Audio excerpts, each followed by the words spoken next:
rewilding them out into nature and connecting them to the outdoors are the very steps to that awareness.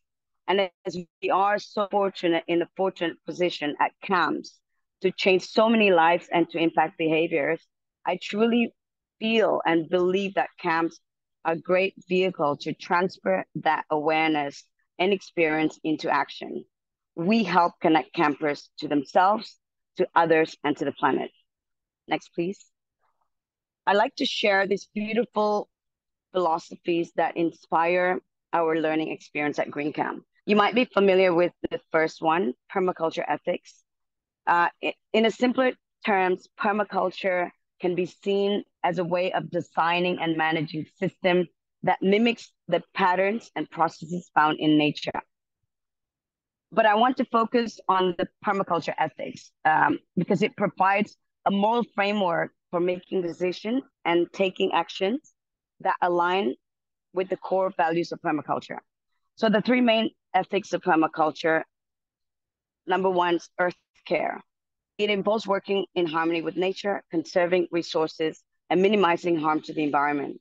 People care involves creating supportive and inclusive communities, providing for basic needs, and ensuring equitable access to resources. And the last one is fair share, which involves practicing responsible consumption, promoting economic justice, and considering the needs of the future generation. And the second inspiration is Trihita Karana, which is a beautiful traditional philosophy for life on the island of Bali. The literal translation is the three causes of happiness.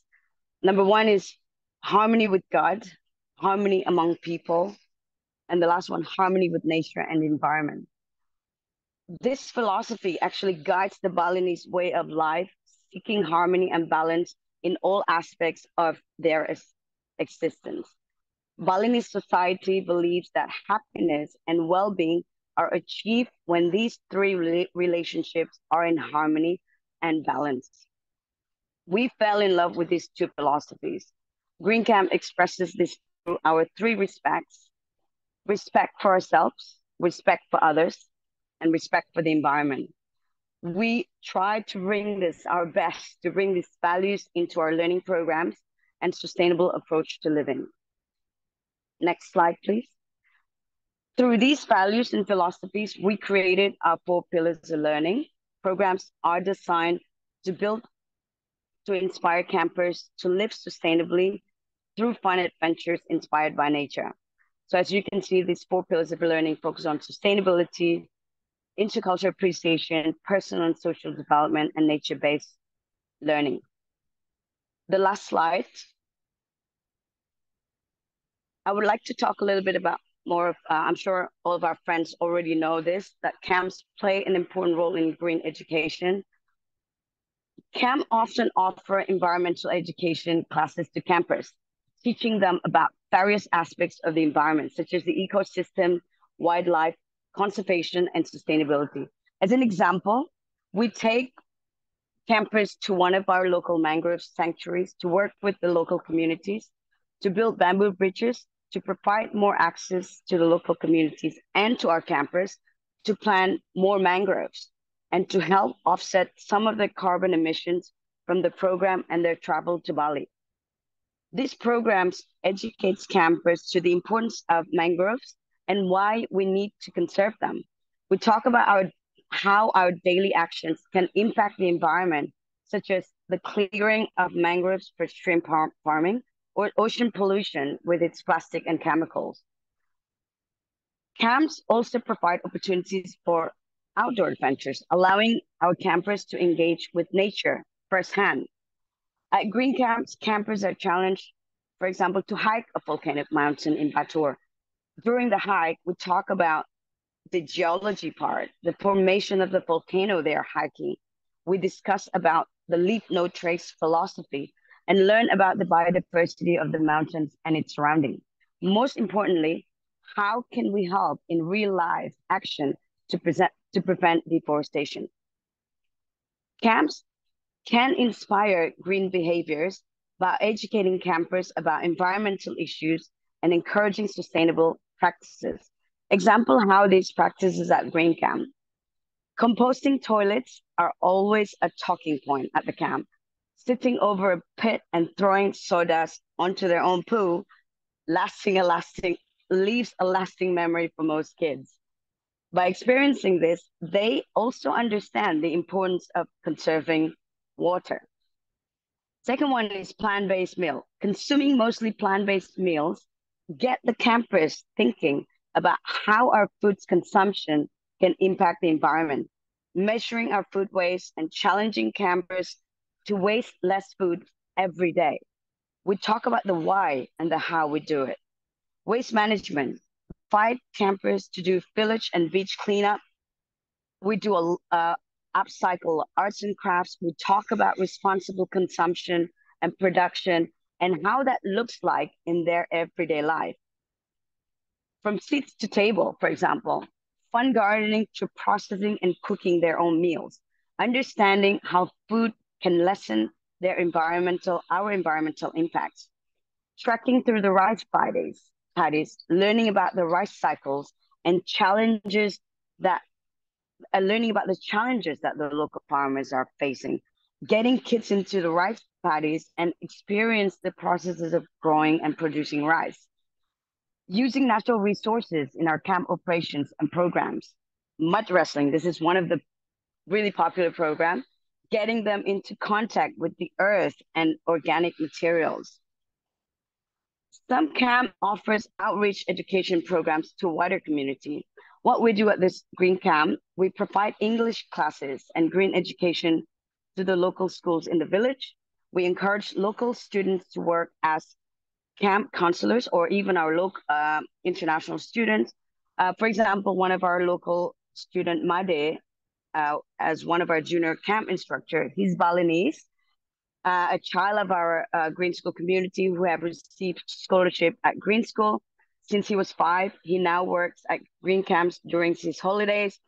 I think in summary, camps play a crucial role in green education by connecting campers' learning experiences to environmental education classes.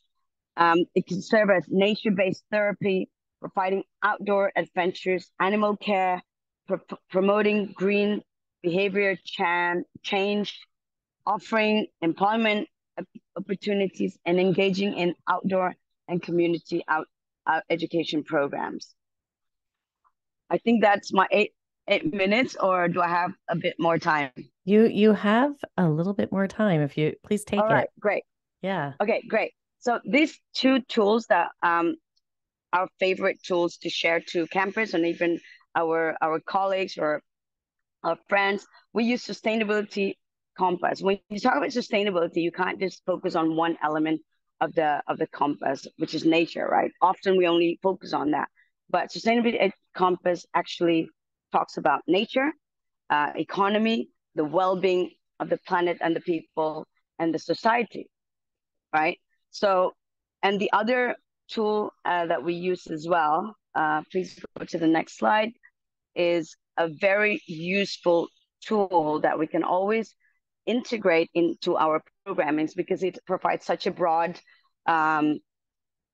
elements of the learning experience, right? Like if you look at the 17 SDGs or the global goals, for example, no hunger or zero hunger, right? You can, when you do gardening, you can definitely relate or connect it to zero hunger or no poverty, for example. Or if you're doing like health and fitness or yoga or any mindfulness programs, you can connect it to good health and well-being, for example, and you can elaborate more on that target and goals of the Sustainable Development Goals. Or you can do like visits to the cities, or like you visiting any local communities. You can connect it to, for example, building sustainable cities and communities.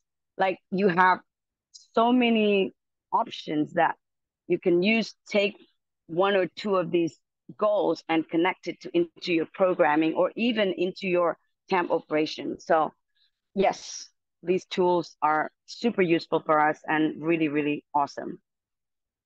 Thank you. I think That's Kiky, great. thank you so much. And as you may have heard halfway through Kiki's little chat, we are recording this, so this is such a wonderful presentation to share with Thank others. you. Kiky, quick question just before we get into our rate the level of sustainable practice in your organization. Clearly an environmental focus it's so intentional within your organization. For somebody that wants to do better but just feels overwhelmed and doesn't know where to start, what's one thing that a camp could do that could help with campers to build that connection? Do you have one thing that you're like, this doesn't cost very much, it's easy to do, I would suggest starting Mm-hmm. here? Yeah, I would say look at your food consumption or any consumption that you use at the camp. Very simple. Things that you use, things that you eat. Those two are the easiest one, low-hanging fruit that you can always assess and make better. Because those two have Yeah. massive impacts to the environment. So even when you look at those two elements in your camp, then you can make a lot of changes. Yes, I learned at my summer camp at Circular Ranch, and Georgie, maybe you had this too when you were there, but take what you need, but eat what you take.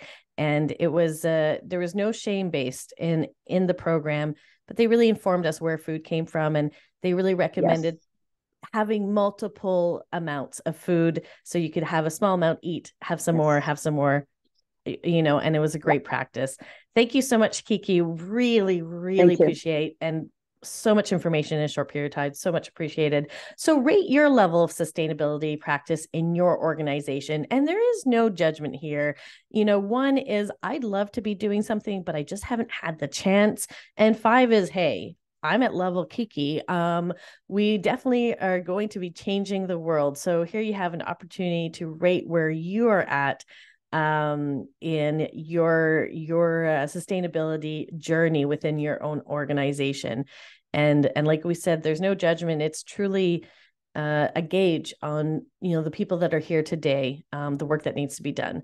And typically, and I'm happy to see some ones, to be honest, because typically when you have a specific subject, most people come to that subject if they've already started doing the work. So for those of you that have clicked on the one, I appreciate you, because you're saying, hey, I want to do a little bit, ones and twos.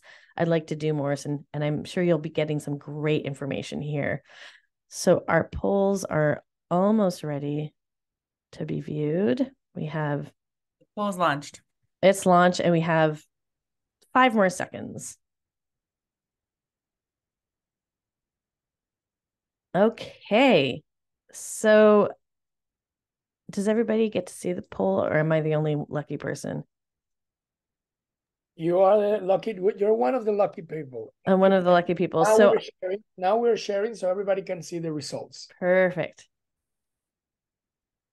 Here we go. So we have some ones. We have a couple of twos.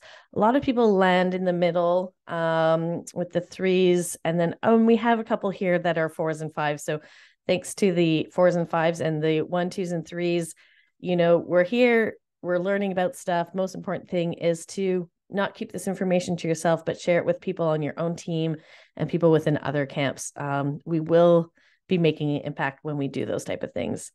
The next person I'd like to introduce and bring to the table is Danny Sudman. And I'm very excited for Danny's presentation, because I actually haven't had the pleasure of sitting down, having a chat with Danny, but I did have the pleasure of checking out these fantastic slides and that fantastic beard. So Danny, welcome to the stage. We're so excited to hear what you have to say about sustainability. Awesome. Thank you so much for having me. It's a pleasure to connect with everyone and share more about the work at Green Camps.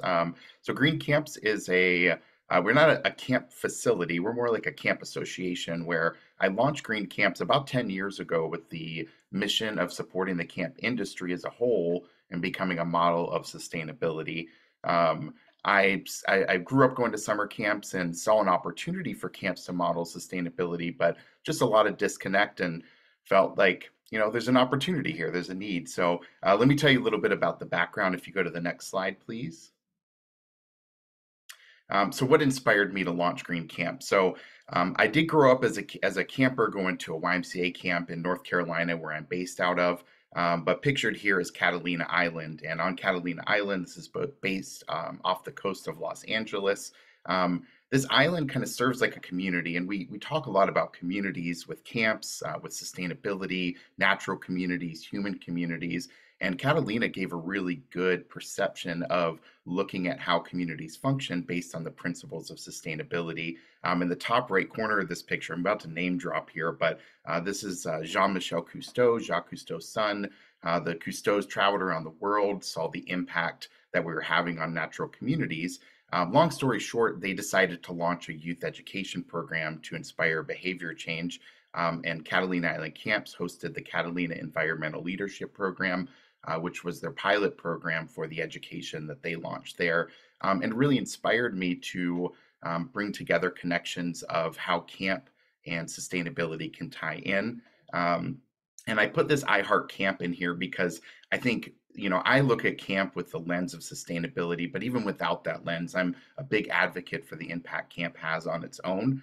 So applaud the efforts that we take in youth development in general. But again, I saw the opportunity to use my lens to support camps and modeling sustainability. So let me tell you a little bit more about that as well. So if we go to the next slide. So my aha moment, we were on staff training. We hiked up to a ridgeline and we sat down with a whiteboard, and our camp director put up these 3 different categories here. So we had the natural world, the social world, and then all these different concepts. And we had this really wonderful conversation looking at where these concepts like competition and cooperation, resilience, diversity, where do they play in the natural world and where do they play in the social world? I'm a sociologist by training. That's what I studied in school. And so this was this moment where this light bulb turned on and said, wow, like we can look at how these concepts play out in the natural world and then learn how we can take lessons from the natural world and bring those into our social, our human communities, which was just a really powerful experience for me, and made the journey of bringing the connections of nature back to our home world really powerful. So in the next slide, I'll give you an example of what we're looking at here.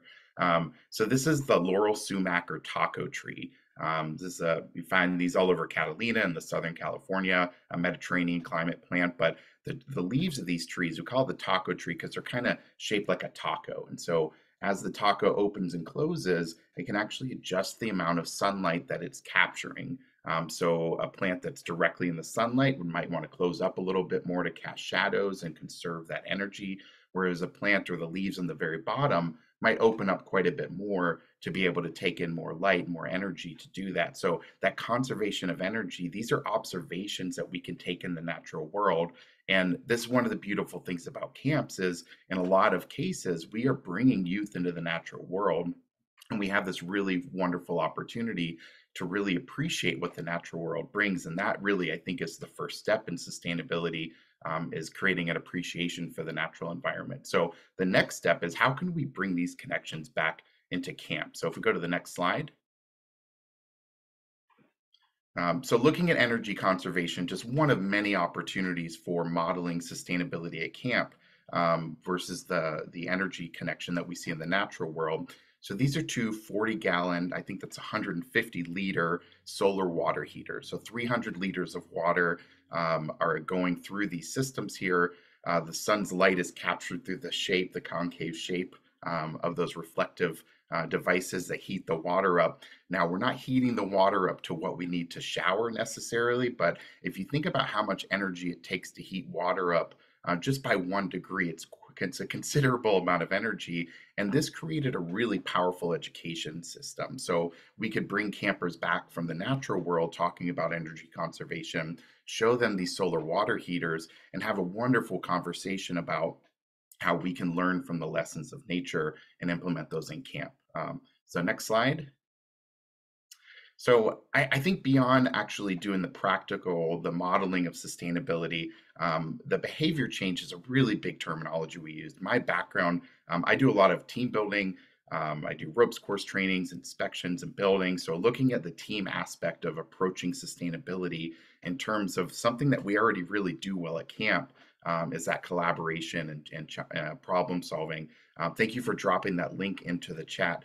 This is one of the games that I like to share as an intro to talk about the impact that our behaviors have on each other.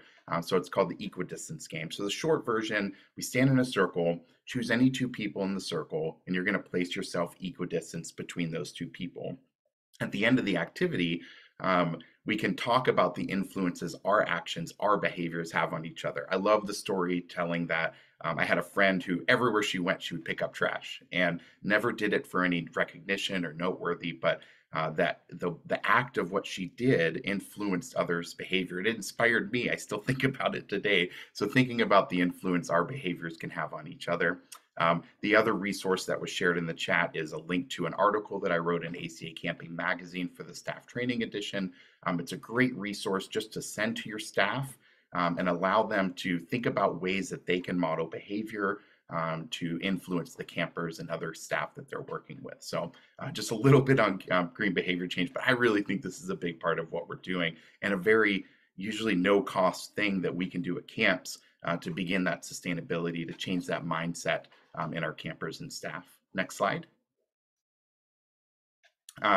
So another thing that we've been pushing on lately is research.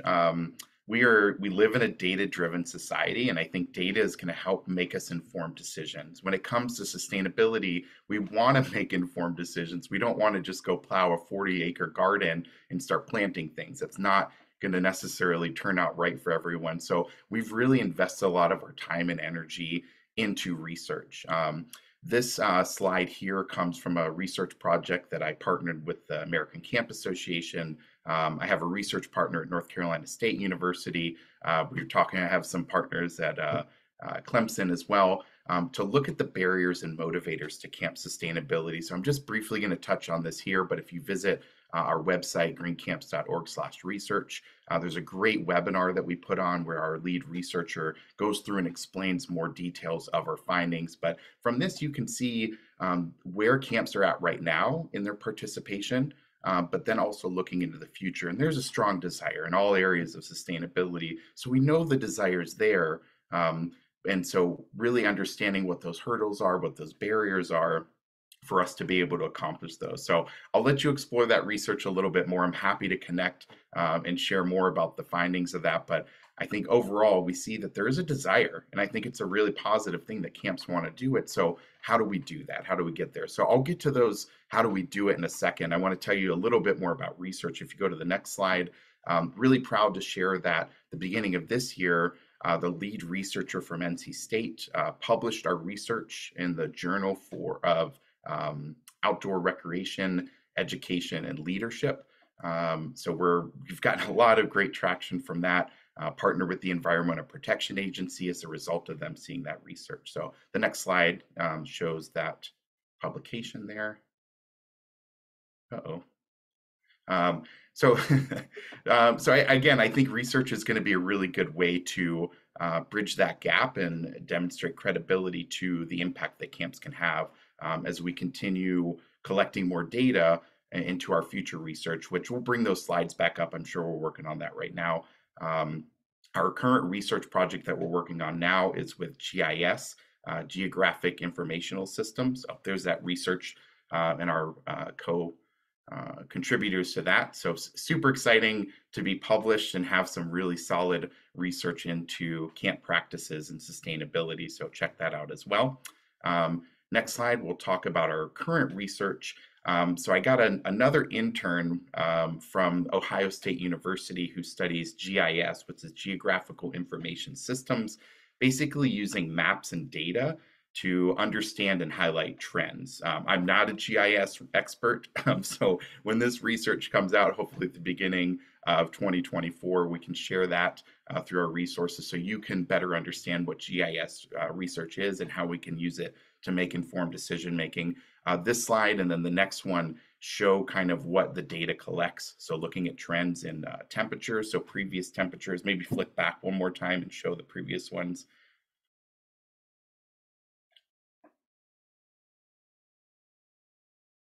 There we go. So historical temperature, 75 to 2005, and then flip forward again, you can see projected future temperatures. So this information can really show how, the temperatures are going to impact the operation of camps. I realize this is just centered in the United States right now. We have hopes and goals of really expanding this GIS research. The current project is really focused on defining GIS and providing examples of what this data can do for us. So I'll definitely share that with this network as that research comes available. So the next step.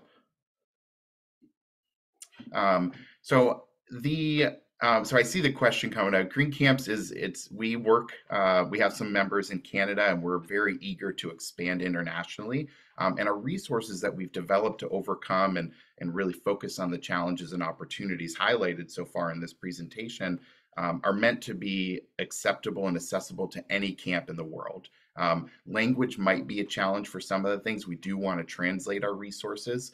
So if that's something you're interested in, let's connect. I'd love to get all this stuff translated out so it is more accessible. But looking at the how, so we understand what the challenge are.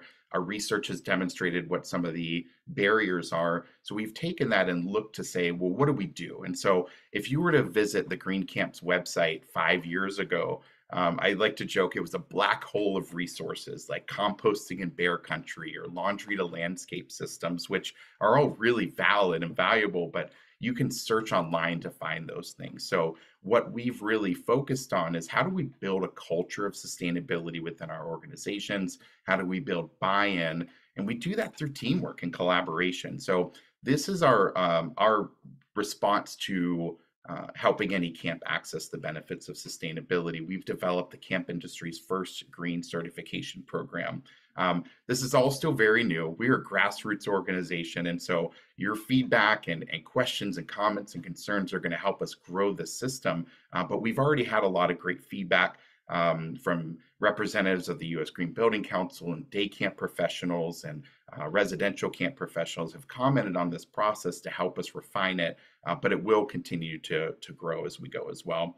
So those first two steps there, and these are going to be my call to action as well, conducting a needs assessment. And these two steps are free for anyone to get started on, but collecting data to understand what those opportunities are. Again, that data-driven decision-making, this needs assessment is meant to really capture your current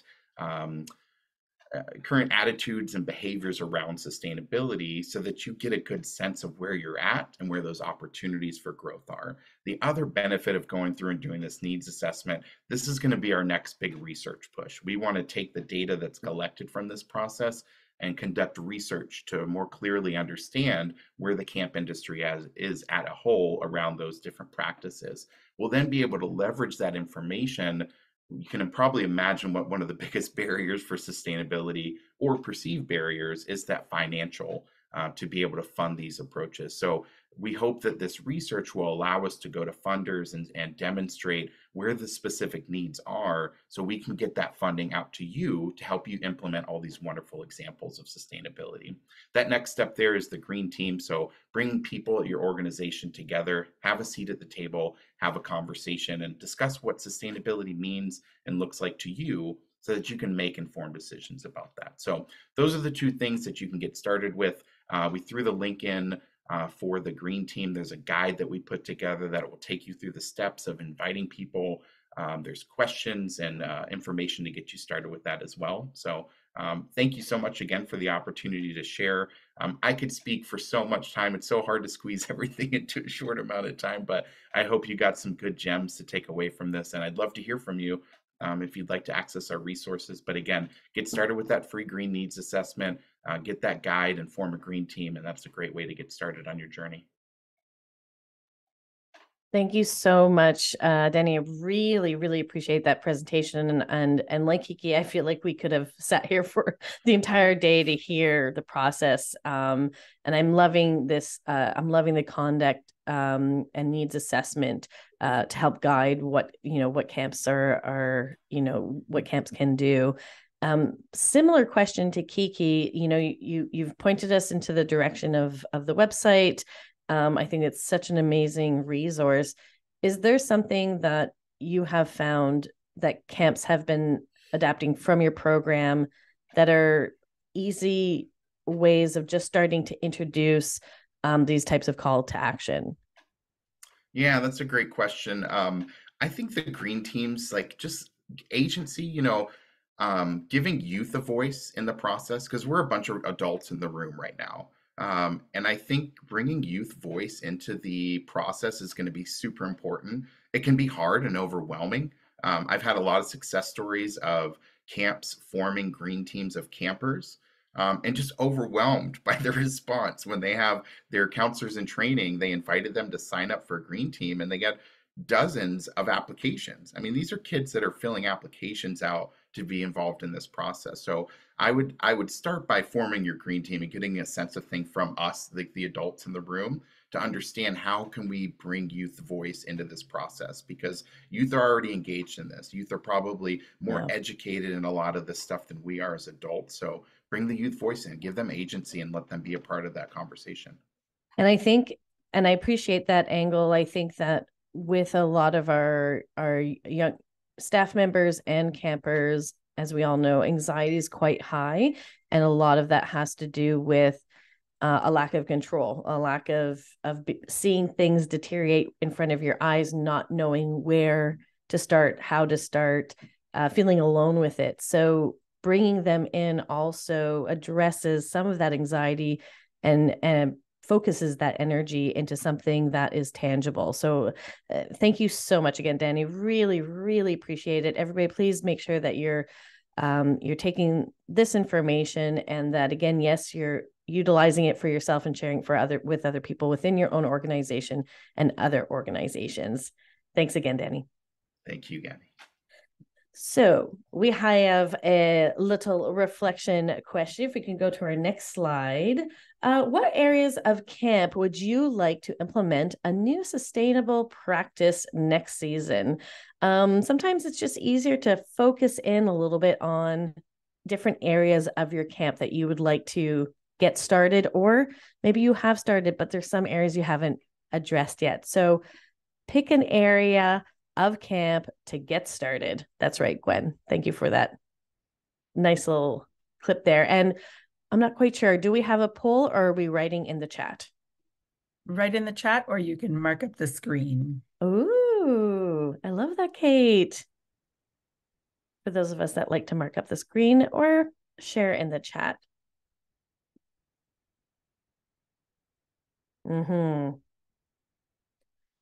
I did love those solar water tanks that Danny was showing us. That was pretty darn cool. Yes. The dining hall, as Kiky mentioned.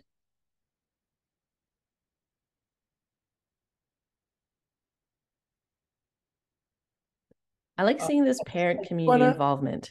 Oh, sorry, yes? To make a comment, Gabs. Yes. It's quite different what we face in different countries in regards to development and sustainable development. And for example, countries that are less prepared, like Venezuela, perhaps Colombia, other Latin American countries, we face difficulty because we need to engage communities to understand what sustainable development means, also to understand what going green means. And in the end, it's difficult for us because having seen what's happening in the United States or Canada, Australia as well, China, we can see how far the government is involved in regards to being green as a whole country, as opposed to other countries like Venezuela. I can speak for Venezuela. We don't have a well-established system for the waste management. We don't have a culture in our community, I mean the whole country, about recycling. So we need to engage our campers in a very early stage, like first trying to explain what being sustainable means and how to be green. But the problem is when they go back home, it's difficult for them to apply because there is not a system established by the government in regards to the waste management. So that will be the early stage. So we kind of are in different places. So what we're doing at this time is just trying to engage campers and staff as well to understand the need for the sustainable development, and also having that seed. And then we need to start working on little stages on how to change society around us. So it looks very different from country to country. So that was my 2 cents about this.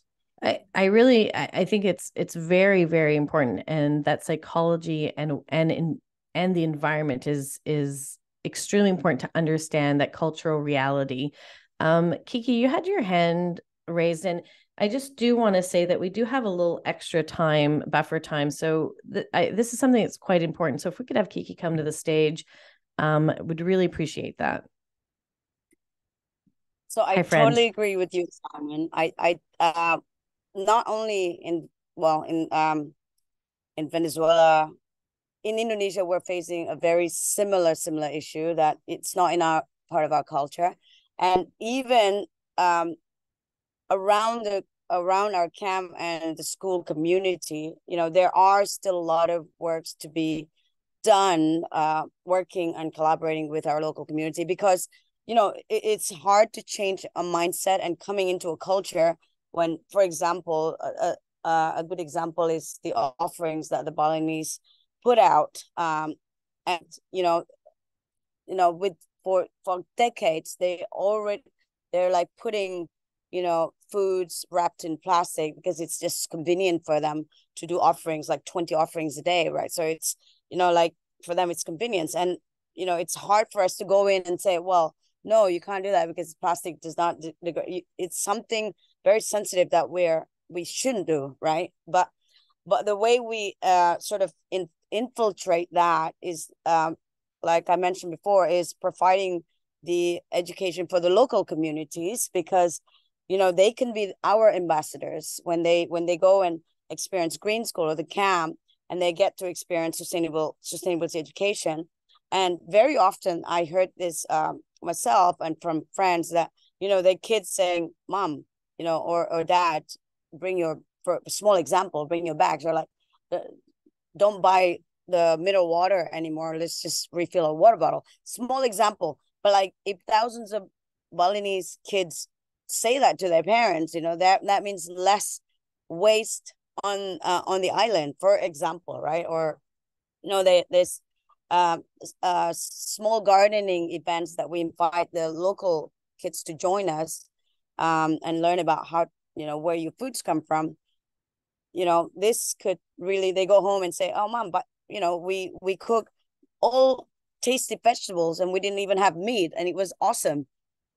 Things like this that they can communicate with their own community. I think it's a really huge impact, because for us to go into the parents and tell them like this and this, or inform them, it's we have to be very sensitive in communicating our message and conveying our intention. So I agree, it's very, very hard, even as well in Indonesia, for us to do that as well. Just want to share that. Thanks, Kiky. And I think that what I want to draw from what you were talking about is that there's a clear intentionality in not shaming the children or shaming their families at home, because that, as we know, does not motivate either in the long run. And what I'm hearing is we're informing, we're showing how little actions can make big impact if we do it together. And as camp professionals, it really does take that seed, and sometimes the campers are that seed. And when they become adults, where they are in charge of purchasing, their own food, running their own companies, this seed is extremely important. So some of them will be able to make those adjustments at home with families that are eager to learn, and others it might happen a little bit later. But camp is such an important place to balance out, one, that awareness and understanding of the realities of their environment, and two, not shying away from informing and showing them alternative ways of treating the planet. Really appreciate and do it in it. a fun way. That's important. Yes. Well, you're very fun. So I would love Yes. to learn from you. So yes, in a very fun way, it can be fun and not too heavy. So let's move on. Thank you again, Simone. That was really helpful to bring up. And Kiky, you rounded it out in such a lovely way. So we're going to move on. And I just wanted to say that our good pals, Brendan and Joel, won't be able to be joining us today simply because their tech is it's just not, working the way they need it to be working. And hopefully we can have them on at another time. But we are going to move on to one of our other questions that we'd love to share, which is, what are some of your favorite things that your camp or a camp you admire is doing for sustainability? And if you could share that in the chat, that would be wonderful. Gathering this information, hearing that other people are doing things is inspiring, and maybe you could inspire somebody else as well. So one or two things that your camp is doing, even if you don't think it's that big of a deal, it can be. So I'll share mine to get the ball rolling. We use a all natural spray on camp for bugs that smells like garlic, and it keeps the ticks away. As we know, we don't want Lyme disease, and we spray it on the outer edges of our camp. It's completely organic, and it makes our camp smell like an Italian garlic bread restaurant, and it's quite delicious, environmentally friendly, but also protects our campers from Lyme disease.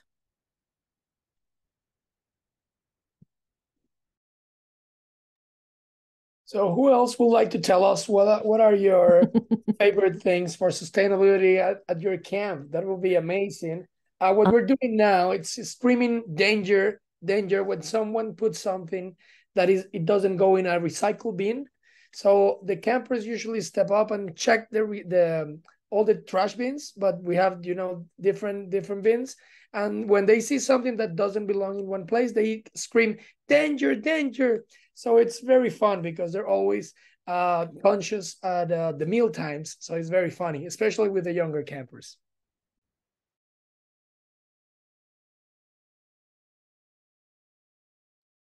I love that, the packaged.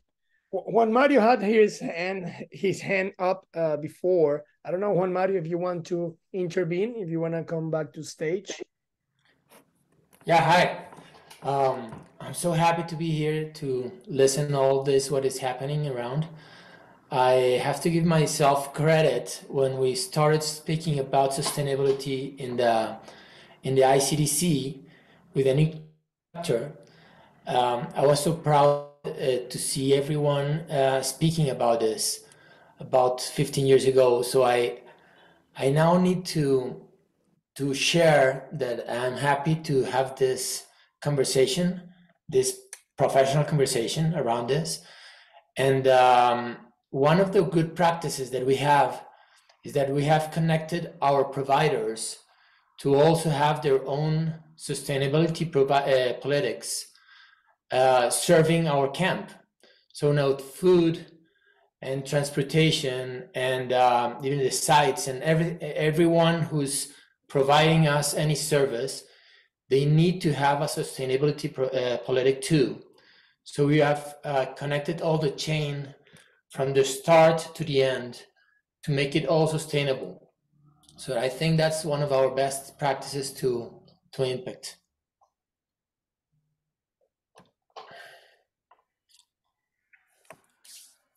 That was it. Thank you. Okay. Is there anyone else that would like to share anything that they're doing at their camps?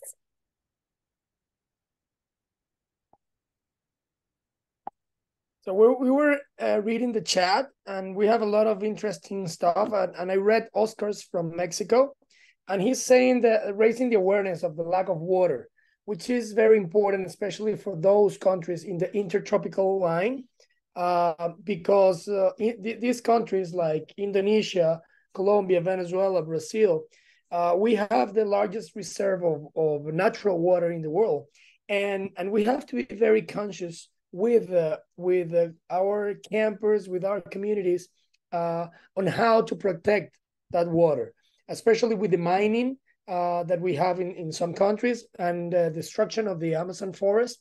So this is very important. Also in Indonesia and Malaysia, we're having a lot of issues with the palm tree and the palm oil and the destruction of the natural habitats of different kind of animals.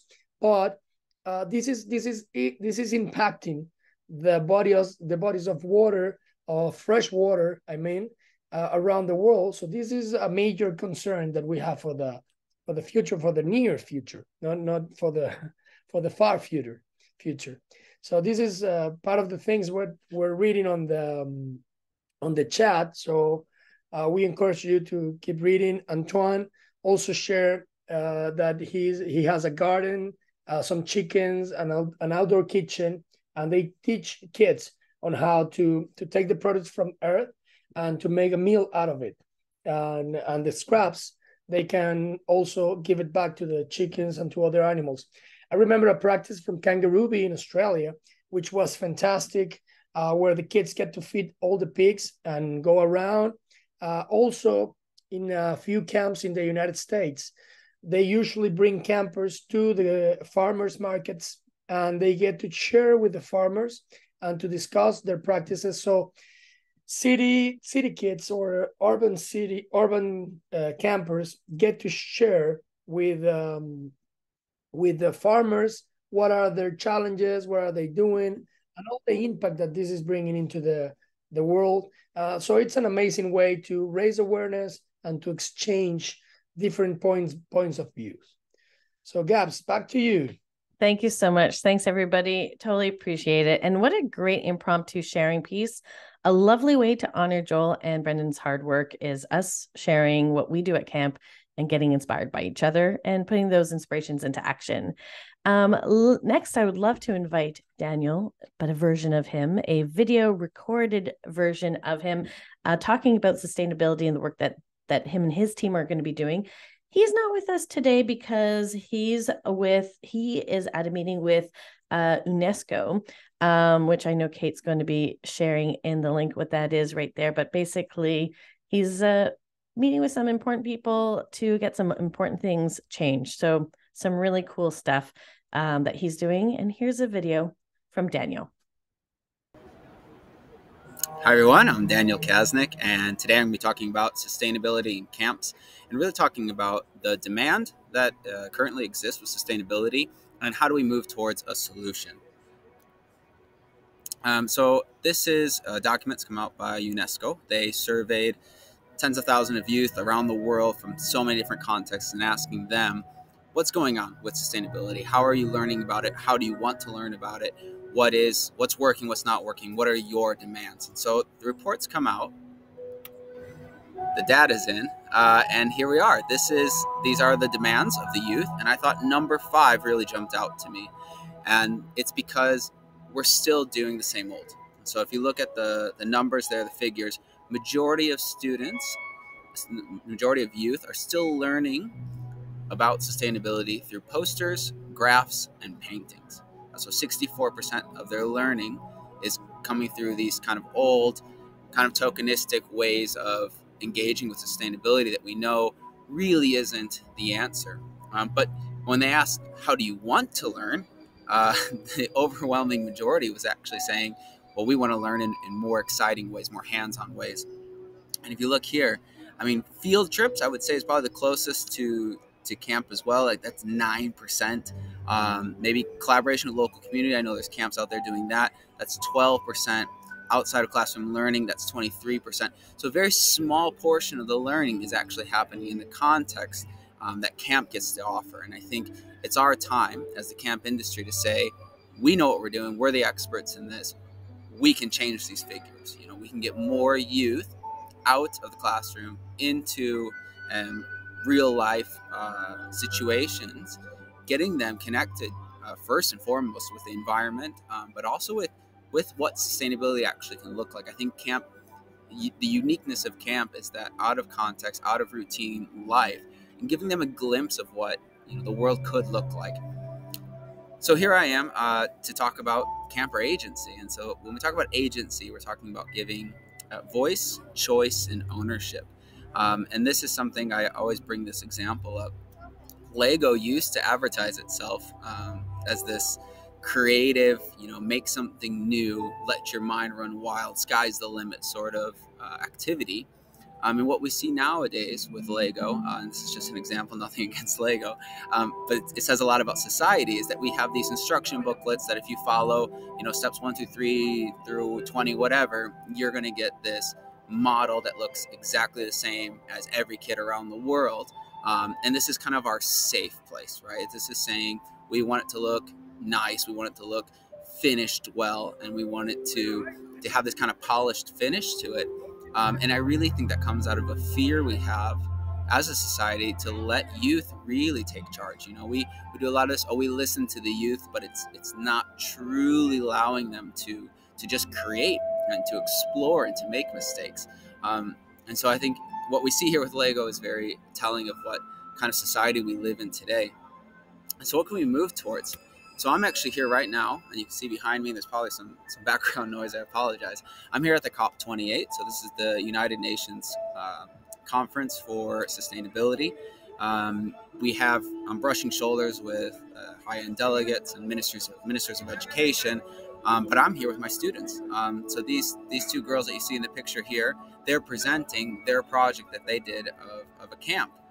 So here we are. I'll show you some pictures of the actual project they did. We took them up camping, 80 students from 16 schools from 8 different countries around Latin America, threw them in a small town in the Andes and said, what do you want to create? What kind of sustainability projects would you like to see? And so we took them through the design cycle, and they first got their inspiration, then their ideation, and their implementation. And in 3 short days, students actually had to create these projects with the community. So we go with the necessary tools, with the things that they need to kind of cut the red tape and make it happen. I know this is a little bit extreme of an example. Maybe you in your camp context, maybe you're running a residential camp and you're saying, well, getting out in the community doing this is not really feasible for me, and that's perfectly fine. But when it comes to sustainability, we need to get the youth involved in allowing them to be part of this process. And so when we talk about sustainability, I think we really focus a lot on the first 3 that I'm going to mention, but we need to move to the 4th as well. So we can talk first about our campus. That's the physical space in which we're working in. That's the energy consumption. That's the recycling or the compost that you have going on. The sustainability steps that you can take. And we're going to tell you in a minute how you can first take some of those steps if you haven't already. You have your curriculum. That's actually what are the activities that you're engaging your campers in, and what does that actually look like in terms of how we're structuring what we're doing and how we're talking about the activities. The community then is actually your camp community. So that's your campers. Those are their the parents. Those are your cooks and your staff workers. That's the community you have around you, as well as the local community. And that's a key one there, because that's bringing in your stakeholders right around what you're doing. So we engage with these 3 quite often. And what we're hoping to find ourselves doing, and this is kind of our long-term goal, is to create a culture, right? So sustainability moves away from, these small actions, moves away from just these one-off type activities, and really moves towards that's just the way we do things. And I think I'm speaking to the camp world, so I know you all know what culture looks like, that feeling you get when you step into someone's camp and you can sense what they're about. You can feel really, it's this living, breathing identity with the camp, and that's what we're moving towards, right? That sustainability is part of that sense you get when you walk onto any of our camps. That's what we're trying to move towards. So how are we going to do it? We're going to take some first steps. We're going to be launching very soon. I'm excited I get to share this. In 2024, we're going to be coming out with some ICF pledges, and this is going to have some camper input as well as some expert input about what camps can be doing to kind of take those first steps towards saying we want to become more sustainable. So all ICF camp directors, you're going to be invited to sign this. And if you're not a director here and you know one, please encourage them to sign this pledge. And you're going to say, I can do these things. These are concrete steps that I can take in my camp to make it more sustainable. And we're gonna start low. It's going to be a low threshold. It's going to be an easy, not too difficult to implement change that you can create in your camp. And what we want to do is then slowly increase it. So we want to see the pledges in 5 years' time, in 10 years' time, in 15 years' time, to slowly be incremented to the level that we believe we can really get to. And we're going to celebrate. We're not going to be, saying, oh, we're coming to inspect you, and did you accomplish this? It's not that kind of certification. It's a pledge. So what we really want to do is we want to highlight. And so we want to get your campers saying, look what kind of changes we've created at camp. I've been coming to this camp for so many years, and this year we implemented this, and the next year we implemented that, and this excitement around, we want to share and celebrate that. So we're excited to have the pledges coming out. Camp, if any of you professionals working in camp, and if there's campers listening, we have a story to tell. We are really pushing, I think, as experts in sustainability without really having recognized it. And so we have a unique place. We have a unique stance to be taking within the sustainability world. I think that's why I'm here. That's why I'm at the COP saying, these kind of experiences, this is what the youth are demanding, and this is what we could be offering. The schools aren't really doing it. The local organizations aren't really doing it too much, but camp is really unique because we're immersing youth in usually connecting to the environment, but also just immersing in that sense of, I can do something, I can create a change. I can be empowered. And so we're going to try to harness this magic that we talk about of camp and really bring it to another level. So thank you for listening. Keep an eye out. The ICF pledges are coming soon, and we hope to see all of us taking our steps towards sustainability and celebrating, again, our accomplishments. Thank you. And thanks to Dan for such a wonderful presentation, clear presentation, and also obviously great work that he's doing within his organization, but bringing it outside of his organization. And how about that ICF pledge? That's very exciting. So what we would love for you to do is to take a moment and reflect on another camp professional who you would like to invite to also join and sign the ICF pledge and get them on board. They're perhaps not present here today, but you can share the video as Alexia was mentioning. You can share the video with people so that they have a little bit better context. But really, I would say that for the majority of us, we're already doing a little something, and that's enough. And common theme that has been happening throughout this journey that we've been on is to get campers involved and to give them the elasticity to dream about what they would like to do. And as camp professionals, we are good at harnessing that energy and helping guide them. That's our profession. That's what we do. So involving them in the conversation. And the more we know this, the more people sign up for things like a pledge, the more we can advertise out there. As Danny had mentioned, sometimes it's a numbers game. Look, this is how many organizations around the world that is committed to doing this. And that gets people listening and hearing. So I love this initiative, the ICF pledge.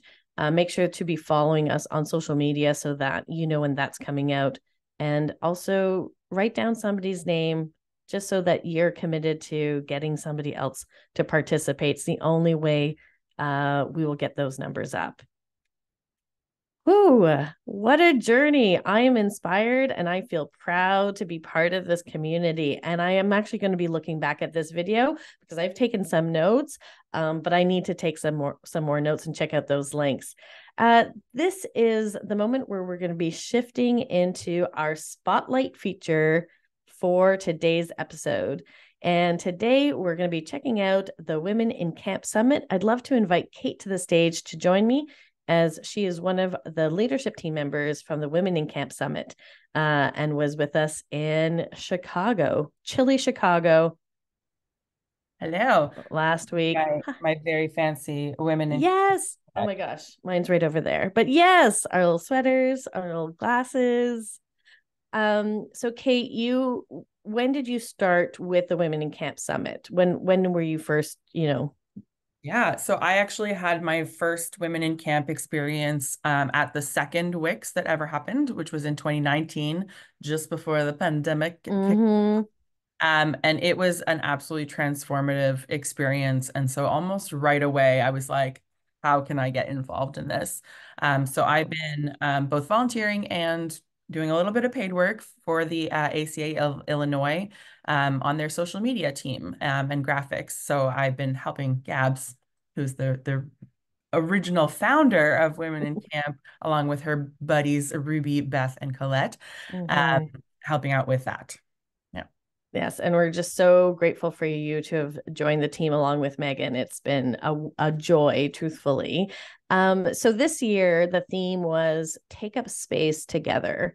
And if we could go to our next slide, that'd be awesome. I think what's important to understand is that for things to change within the camp industry, sometimes a group that is that could be treated better needs its own space to just explore the experiences that they're having within their own industry, our own organizations. And so that's where the Take Up Space Together, and I'm not quite sure, Simon, if you can click us forward, or maybe Kate, and that's where that theme has come from. As a whole, the Women in Camp Summit is not a conference. It truly is a space where we center the participants, so self-care, professional development, and I would say a sprinkle of activism, if you will, all mixed into one experience. And that is all done by intentionality and having people experience from the beginning that they are welcomed. Kate, can you share a little bit of what that first, let's just say, 20 minutes might look like when you walk into a Women in Camp Summit? So the very first thing is we have signage everywhere that's pointing you in the right direction. The hotels that we have tended to be in have been a little bit labyrinthine in trying to find your way. So we make sure that there's a good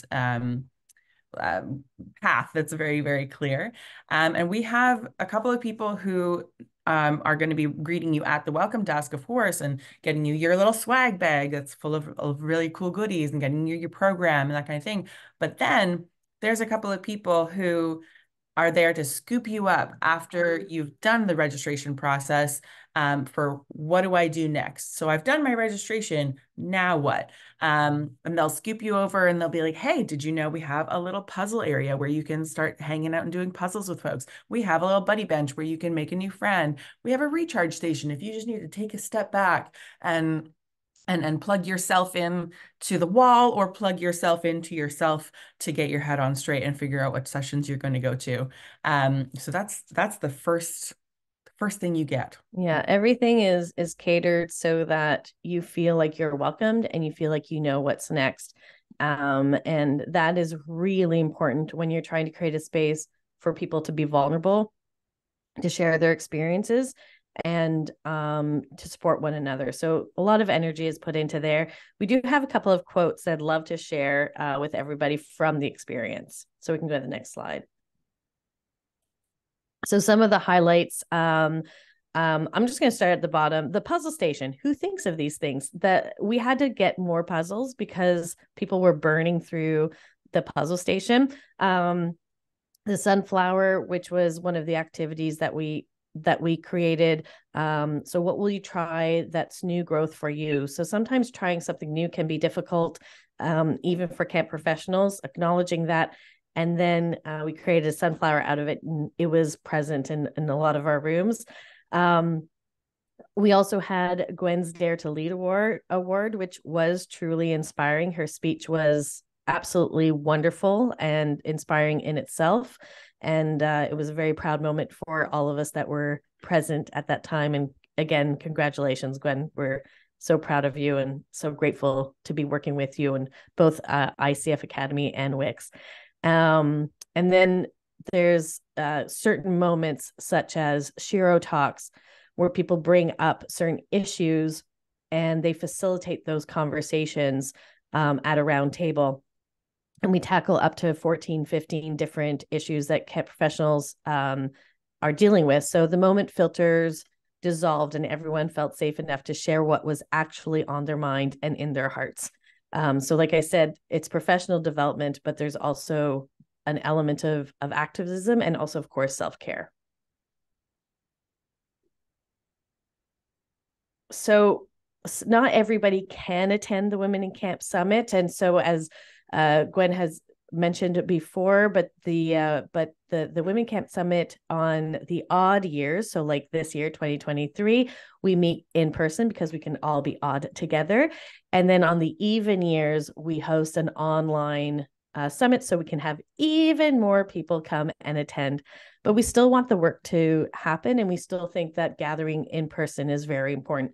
So we have created what is called Wix pop-ups, where you can host your very own pop-up. Everything is described for you, from the letter that you can copy paste and text out to your pals, to a survey, to what topics you might want to chat about.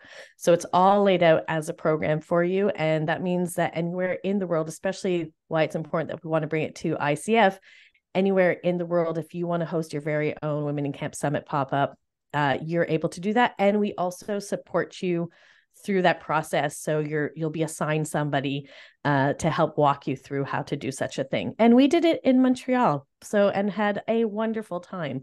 And we rented out part of a little restaurant and had very delicious snacks. If you're somebody that would like to support the Women in Camp Summit, you're an ally, so maybe you can't participate per se, but you want to support, you can always donate. You can sponsor people to go and participate in these events. And you can also follow us on social media and post some of the things that we are sharing. We also do what we call Wix Wednesdays. And so throughout the season, we host Wednesdays for women that are camp professionals and non-binary individuals. So for those of you that are interested in supporting, anything you can help with us, it really, really goes a long, long way. And we try to stretch every support possible. Kate, was there anything that you want to add in before we wrap up our spotlight? Yeah, so we've just popped a little article in the chat. This is something that we've used to encourage our women to speak up in their organizations if they don't feel like they can ask for the professional development funds to go to the Women in Camp Summit. There is research that was done, and this was presented by Gallup polls, that well-being in the workplace has a very key role in organization success. Employee well-being, it matters to an organization's overall finances. Leaders who understand and commit to female employees' overall well-being get better business results, is the bottom line. So by investing in you, funding your attendance at the Women in Camp Summit, and the incredible learning experiences that you will gain, it's a smart investment for your organization to make. So we really want to encourage women to believe that they are worth investing in. Their professional development and personal development is a huge part of making their organizations sustainable and long-lived.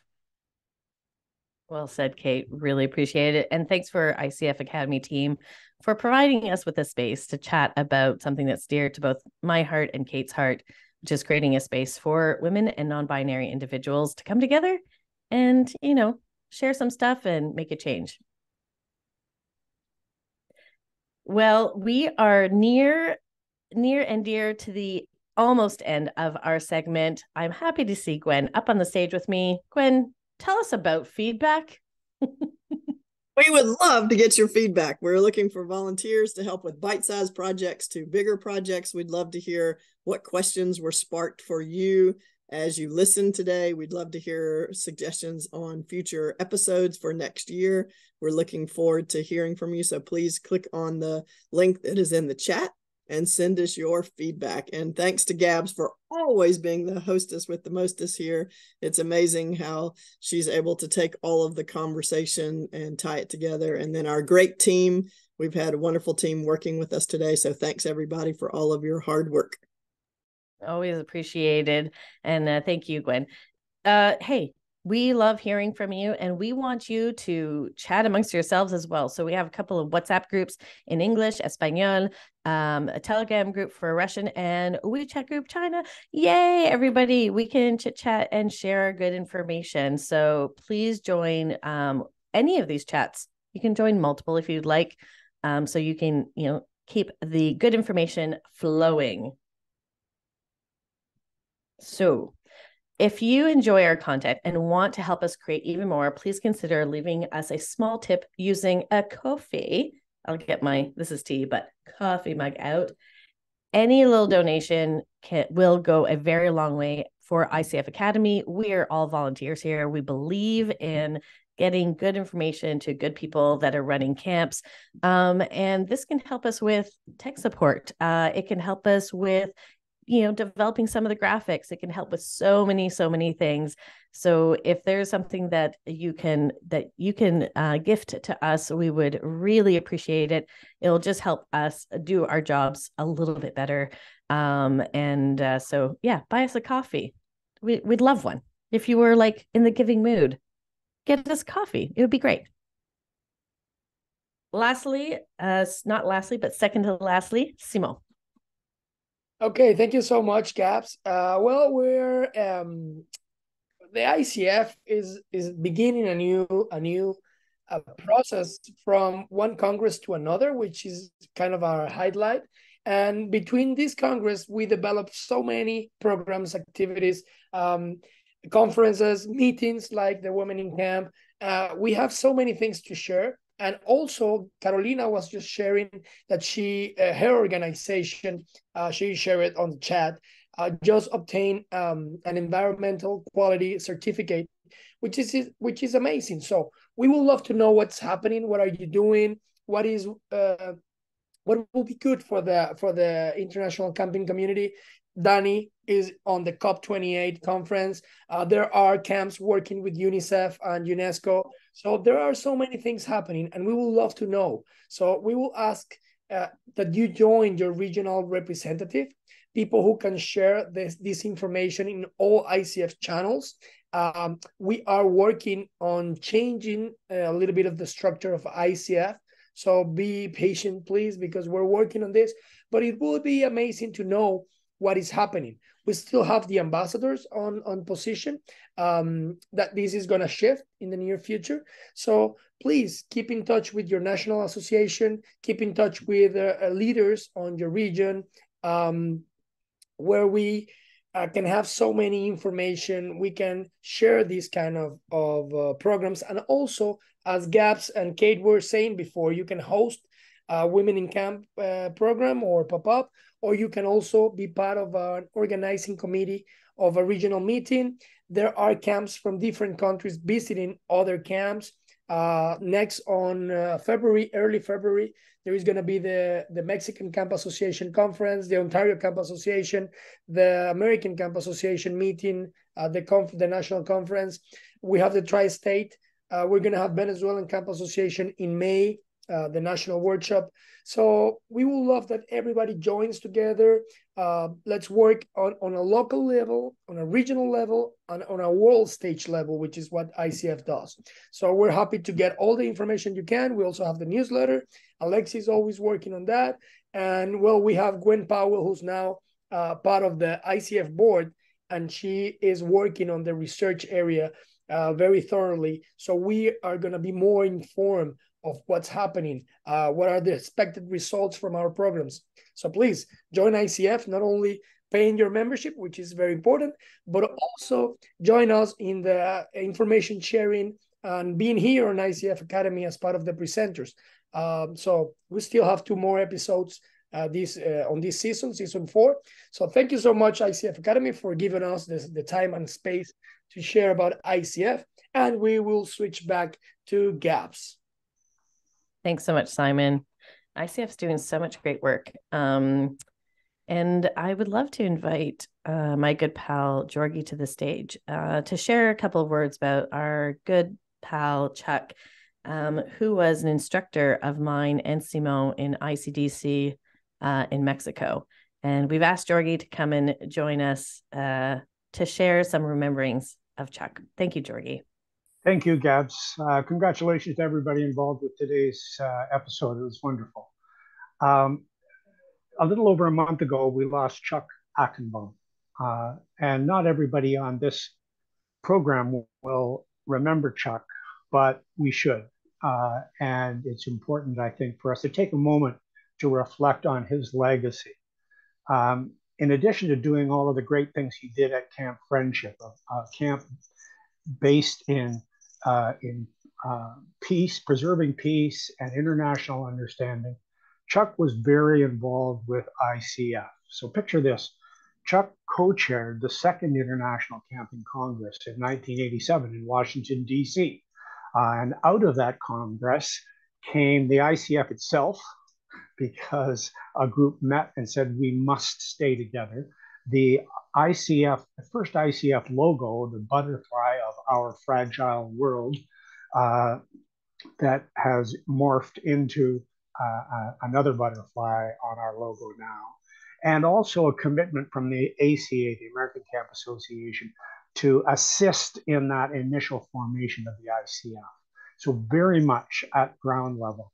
Chuck was also part of some of the earliest international trips, and with a small delegation went to the former Soviet Union to start building bridges of understanding, and camp professionals there and here have continued that work, and those bridges have lasted right up until today.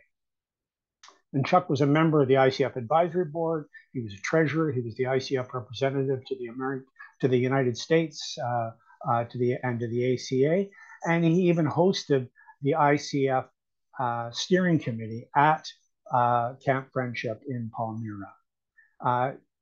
Chuck is survived by his wife Alina, children, 9 grandchildren, 12 great-grandchildren. He's created another legacy in the Ackenbom family.